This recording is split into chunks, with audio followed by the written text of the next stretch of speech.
2020 ಸರ್ಕಾರದ ಸಂದರ್ಭದಲ್ಲಿ ಜೆಡಿಎಸ್ ಬಿಜೆಪಿಗೆ ಅಧಿಕಾರ ಹಸ್ತಾಂತರ ಮಾಡದೇ ಇದ್ದಿದ್ದು ಅದು ದೊಡ್ಡ ರಾದ್ಧಾಂತವನ್ನ ಸೃಷ್ಟಿ ಮಾಡಿದ್ದು ಎಲ್ಲರಿಗೂ ಗೊತ್ತಿರೋ ವಿಚಾರ. ಈ ವೇಳೆ ಬಿಎಸ್ವೈ ಕುಮಾರಸ್ವಾಮಿ ಅವರನ್ನ ವಚನ ಭ್ರಷ್ಟ ಅಂತ ಸಾರಿ ಹೇಳಿ ಸಾಕಷ್ಟು ಡ್ಯಾಮೇಜ್ ಮಾಡಿದ್ರು.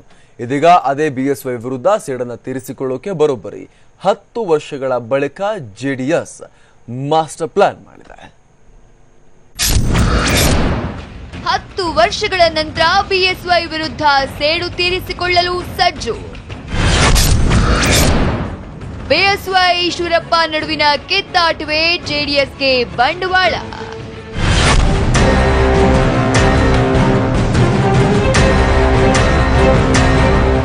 ಹೌದು, ಧರಂ ಸಿಂಗ್ ಸಿದ್ದರಾಮಯ್ಯ ಸರ್ಕಾರವನ್ನ ಕಿತ್ತೊಗೆದು ರಾಜಕೀಯ ಹೊಸ ಪರ್ವ ಶುರು ಮಾಡಿದವರು ಕುಮಾರಸ್ವಾಮಿ ಮತ್ತು ಯಡಿಯೂರಪ್ಪ. 2006ರಲ್ಲಿ ಜೆಡಿಎಸ್ ಮತ್ತು ಬಿಜೆಪಿ ಸಮ್ಮಿಶ್ರ ಸರ್ಕಾರ ತಲಾ 20 ತಿಂಗಳ ಒಪ್ಪಂದದ ಅನ್ವಯ ಅಧಿಕಾರಕ್ಕೆ ಬಂದಾದ್ರೂ 20 ತಿಂಗಳ ನಂತರ ಎಚ್ಡಿಕೆ ಅಧಿಕಾರ ಹಸ್ತಾಂತರ ಮಾಡದೆ ಬಿಎಸ್ವೈಗೆ ಕೈಕೊಟ್ರು. ಇದನ್ನೇ ಅಸ್ತ್ರವಾಗಿ ಮಾಡಿಕೊಂಡ ಬಿಎಸ್ವೈ ರಾಜ್ಯದ ಉದ್ದಗಲಕ್ಕೂ ವಚನ ಭ್ರಷ್ಟರು ಅಂತ ಕೂಗಿ ಹೇಳಿ ಜೆಡಿಎಸ್ ಮತ್ತು ಎಚ್ಡಿಕೆ ವರ್ಚಸ್ಸನ್ನ ಮಣ್ಣು ಪಾಲು ಮಾಡಿ ಅಧಿಕಾರಕ್ಕೂ ಬಂದ್ರು. ಇದಾಗಿ ದಶಕ ಕಳೆದ್ರೂ ಅಧಿಕಾರ ಆಗಿರ್ಲಿ, ವಚನ ಭ್ರಷ್ಟರು ಎಂಬ ಆಪಾದನೆಯಿಂದ ಹೊರಬರಲು ಜೆಡಿಎಸ್ ಹೆಣಗಾಡ್ತಾ ಇದೆ. ಇದೀಗ ಇದಕ್ಕೆ ತಿರುಗೇಟು ನೀಡಲು ಜೆಡಿಎಸ್ ಮುಂದಾಗಿದೆ. ವಚನ ಭ್ರಷ್ಟ ಹೆಸರಿನಲ್ಲಿ ಎಚ್ಡಿಕೆ ಇಮೇಜ್ ಸಂಪೂರ್ಣ ನೆಲಕಚ್ಚುವಂತೆ ಮಾಡಿದ್ದ ಬಿಎಸ್ವೈಗೆ ಅಭಿವೃದ್ಧಿಗಿಂತ ಅಧಿಕಾರ ಮುಖ್ಯ ಅಂತ ಬಿಂಬಿಸಲು ಜೆಡಿಎಸ್ ಕಸರತ್ತು ನಡೆಸಲಿದೆ. ಅಧಿಕಾರ ಹಸ್ತಾಂತರ ಸಂದರ್ಭದಲ್ಲಿ ಬಿಎಸ್ವೈ ವಿಧಿಸಿದ್ದ ಅಸಂಬದ್ಧ ಕರಾರು ಪತ್ರ ಬಹಿರಂಗಪಡಿಸಲು ಕೂಡ ನಿರ್ಧರಿಸಿದೆ. ಪತ್ರದಲ್ಲಿ ದೇವೇಗೌಡರು ಸೇರಿದಂತೆ ಯಾವುದೇ ಜೆಡಿಎಸ್ ಮುಖಂಡರು ಬಿಎಸ್ವೈ ವಿರುದ್ಧ ಯಾವುದೇ ಕಾರಣಕ್ಕೂ ಚಕಾರ ಎತ್ತದಂತೆ ಷರತ್ತು ಹಾಕಲಾಗಿತ್ತು ಎನ್ನಲಾಗುತ್ತದೆ.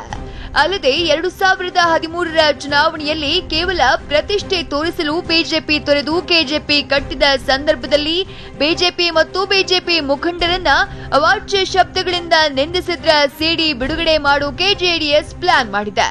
ಅಲ್ಲದೆ ಬಿಎಸ್ವೈ ಸಿಎಂ ಆಗಿದ್ದ ಸಂದರ್ಭದಲ್ಲಿ ನಡೆಸಿದ ಭ್ರಷ್ಟಾಚಾರ ಮತ್ತು ಜೈಲಿಗೆ ಹೋಗಿದ್ದ ಪ್ರಸಂಗ, ಯಡಿಯೂರಪ್ಪ ಮಾತು ಕೇಳಲಿಲ್ಲ ಅಂತ ಸದಾನಂದಗೌಡರನ್ನ ಕೆಳಗಿಳಿಸಿದ ಸಂದರ್ಭಗಳನ್ನ ಬಳಸಿಕೊಂಡು ಬಿಎಸ್ವೈರನ್ನ ಅಧಿಕಾರದಾಹಿ ಮತ್ತು ಸ್ವಜನ ಪಕ್ಷಪಾತಿ ಅಂತ ಬಿಂಬಿಸಲು ಜೆಡಿಎಸ್ ಪ್ಲಾನ್ ಮಾಡಿದೆ. ಒಟ್ಟಾರೆ ಕುಮಾರಸ್ವಾಮಿ ವಿರುದ್ಧ ಯಡಿಯೂರಪ್ಪ ಮಾಡಿದ್ದ ಮಾನಹಾನಿ ಲೆಕ್ಕ ಚುಕ್ತಾ ಮಾಡೋಕೆ ಜೆಡಿಎಸ್ ಸಜ್ಜಾಗ್ತಿದೆ.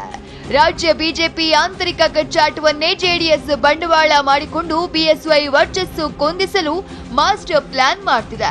ಆದ್ರಿದು ಜೆಡಿಎಸ್ಗೆ ಎಷ್ಟರ ಮಟ್ಟಿಗೆ ಪ್ಲಸ್ ಆಗುತ್ತೆ ನೋಡಬೇಕು. ನವೀನ್ ಟಿವಿ9 ಬೆಂಗಳೂರು.